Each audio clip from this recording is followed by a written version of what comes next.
Alors, donc là, on a les règles comme ça, là. 270 plus x.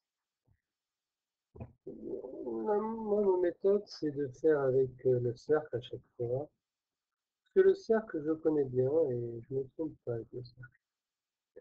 Je trace le cercle, comme ça, et 270, il est là. Plus x, ça veut dire que ça serait ça, n'est-ce pas? Et on me demande la tangente. Donc ça serait, ça viendra, ça serait donc cette longueur-là. Et par rapport à x, si vous voulez, je le mets là, on a bien compris que ce serait cette longueur-là, n'est-ce pas? Donc c'est égal à cotangente x. Mais quand même, ici il est négatif, et ici il est positif. Donc pour que ça soit égal, il faut mettre un petit correctif, moins, et voilà le résultat. Alors un autre, prendre cos 90 plus x. Comme ça, le 90 il est là, et le plus x, par exemple, c'est ça. 90 plus x. Donc le cosinus, c'est cette longueur-là. Imaginez ici petite verticale, cette longueur-là. Petite longueur. Alors par rapport à x, x il est là, ça correspond à cette petite longueur, n'est-ce pas? C'est-à-dire au sinus x. Ici il était négatif, ici il est positif, donc ça fait moins sinus x. Alors je fais le dernier, et après vous ferez vous-même les exemples suivants. Ça fera pour, comme exercice pour vous. Je mets celui que vous mettez, vous le ferez vous-même. Alors 300. En 300, c'est 270 plus 30.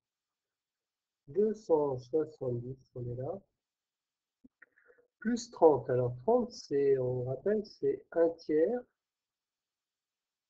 C'est-à-dire que si je divise en 3 comme ça, vous voyez, 30 c'est là, 60, 90. Donc il est là mon angle. Et il s'agit du sinus, c'est-à-dire de cette longueur-là. Je vais mettre en rouge pour que vous voyez mieux. Voilà donc le sinus. Une grande longueur négative, qui correspond en fait, si je fais sinus 30, ça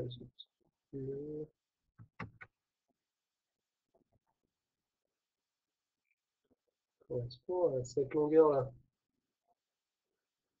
Bon.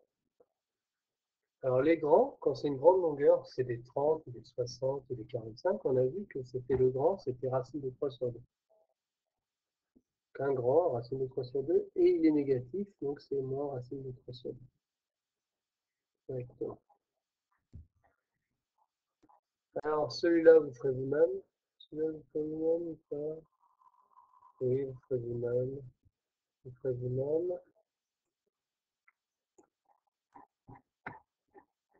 Celui-là, vous n'avez qu'à faire cos 300. Voilà. Alors maintenant, avec les pi sur 2. Les pi sur 2, c'est pareil. Ça aussi, je sais. Par exemple, ici, j'ai pi sur 2 directement. Alors, comment ça marche là?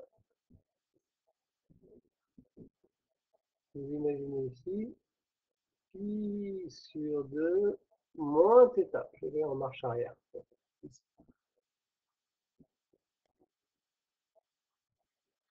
Donc c'est ici pi sur 2 moins θ. Et θ, c'est là.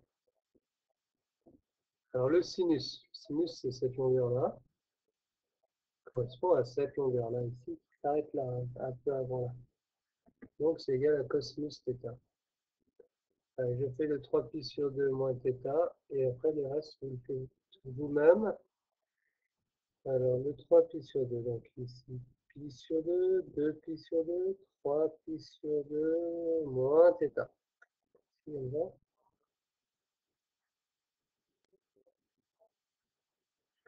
Donc par rapport à c'est quoi? C'est le cosinus, c'est cette longueur-là. par rapport à θ. Si, ça correspond à cette longueur-là, hein. Vous voyez? Donc ça fait sinus θ. Et puis il y en a un qui était négatif, lui, et l'autre qui est positif, donc ça fait moins sinus θ.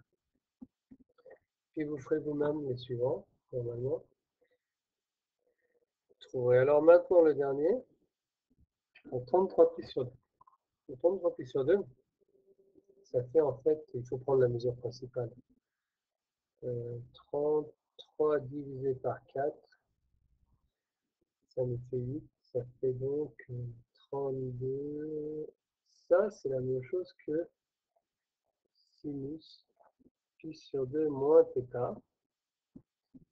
Et donc là, je refais le cercle et la méthode comme juste avant.